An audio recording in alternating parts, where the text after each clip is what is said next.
Hola and welcome to Santiago. Tomorrow is the first night of Passover and I am super excited. I'm going to give a very brief introduction to Pesach for beginners. So Pesach is the Hebrew word for Passover, and it's a Jewish holiday which occurs in the spring in the Northern Hemisphere, or of course in the autumn here in the Southern Hemisphere. It lasts for 8 days, and on the first 2 nights, most people will have a Seder, which is a traditional meal. There are also some dietary restrictions which last for all 8 days. It's the holiday that commemorates the Exodus from Egypt. The name Passover comes from the miracle when the angel of death passed over the homes of the Israelites during the 10th plague, which killed the Egyptian firstborns. In ancient Israel, it was a pilgrimage festival, but today it's usually celebrated at home. It's Saturday evening, and that means that Shabbat ended a little while ago. For some utterly incomprehensible reason, which I have since forgotten, I thought it would be a brilliant idea to invite some friends from abroad to come and spend the holiday with me. And I am so excited to see them, but I guess I just forgot how much is involved in organising and hosting a Passover Seder. And just to make it a little bit more complicated, we decided we'd get an Airbnb in a different town a couple of hours away from where I live, where there is no Jewish community. I obviously won't be filming the Seder, but I thought it would be really fun to bring you along for some of the preparations I'll be doing in the days between now and Pesach. I just got to the kosher shop. For the 8 days of Pesach, Jews follow some additional dietary rules. In the Exodus story, the Jews fled from Egypt at such short notice that they didn't have time to bake proper bread for the journey. Instead of waiting for the bread to rise, they just baked it straight away and had flat bread.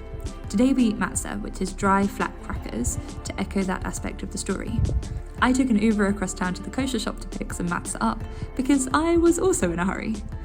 In addition, we don't eat any food which is hametz. That means it's made from wheat, spelt, barley, oats or rye. So that means no bread, no pasta, no biscuits or pizza or like loads of other things. I do eat kitniot, which is beans, peas, lentils, peanuts, rice, that kind of thing, during Pesach, but some Jews don't. Despite all of these complex food rules, it's still very important to have a delicious meal for the Seder. I planned for the meal to have a Chilean flair, and so I tried to choose dishes which put traditionally South American foods front and centre. So for the starter, we're having a quinoa salad. For the main, we're having a plantain kugel. And for dessert, we're having obviously charoset, and then also some fruits covered in dulce de leche. I guess you're probably wondering why the shop looks like this. During Passover, all of the not kosher for Passover foods, that means all the foods that contain these grains, have to be covered up with plastic so that nobody can buy them. And all of the foods which are only bought at this time of year, which are kosher for Passover, are in those cardboard boxes. Honestly, that went better than I expected. This is the most difficult place to go shopping. It's the only place I've come across in the entire of Chile, which is cashless. But like today, success, all was good.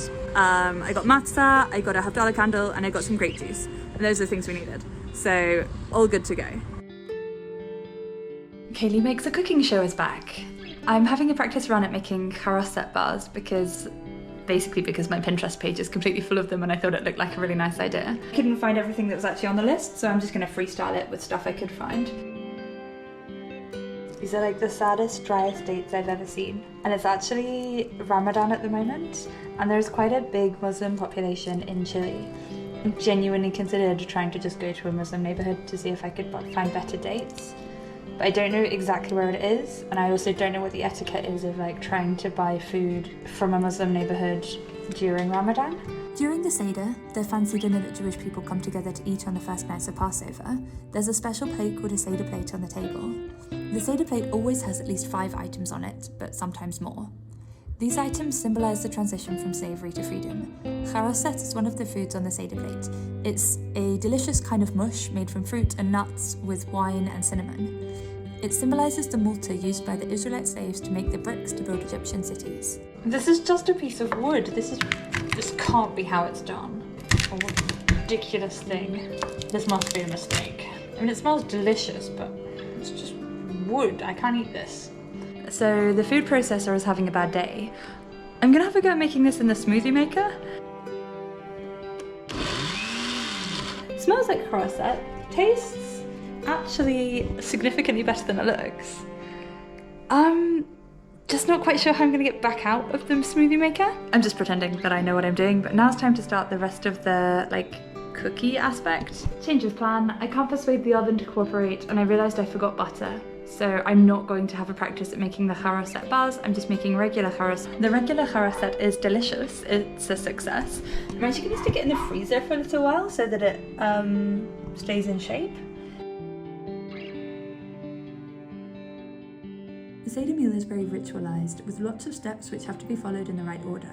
Conventionally, it's led by one person, and everyone will have a book, like this, called the Haggadah, which tells you what to do and what the words are. For several years now, I've been trying to get hold of the kitchen's Haggadah card game, where you deal out cards, each one of them giving you the responsibility to lead one aspect of the Seder.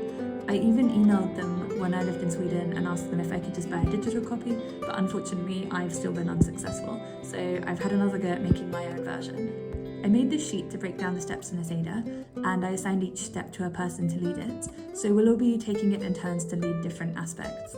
I had hoped I would be able to make something inspired by a Christmas cracker, where I could just like put all of the papers on the inside, and then you'd pull the ends, there'd be a small explosion, all the papers would fall out, and you'd find out what you were leading. But it turned out to be quite difficult to get hold of the exploding part. This is the very last step.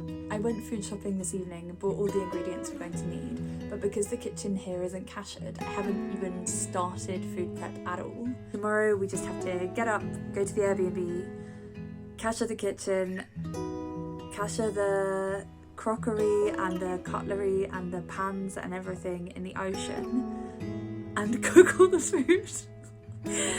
Oh my god, but we're 3 competent adults with a full day. I think it's going to be fine. So obviously the first thing I packed is my wetsuit, because it's not a holiday if I don't get in the ocean. And just to show how tired I am, this is my challah cover, and I got it out thinking I would need it for Passover when we don't eat bread. Here is my Seder plate. It's Uzbek. I got it when I lived in Kazakhstan, and I promoted it to make it into a Seder plate when I lived in Sweden, because I hosted a Seder during lockdown. This is my Kiddush cup. It's a hand-blown glass made by an artisan in Hebron. Candle holders. I'm vegetarian, so I don't put a bone on my Seder plate. I put this tiny little sheets instead. I think it's really cute. I packed all the food, I packed all the stuff, and I'm pretty much ready to go now. And tomorrow morning, get up and get on with the to-do list. Chag Sameach. I ended up sitting on the roof and editing this video, so that means it only includes the Santiago half of my to-do list. If you'd be interested in seeing the process of kashering the kitchen and also kashering the pans and the crockery and stuff in the ocean, then write a comment and I'll share that sometime after Passover.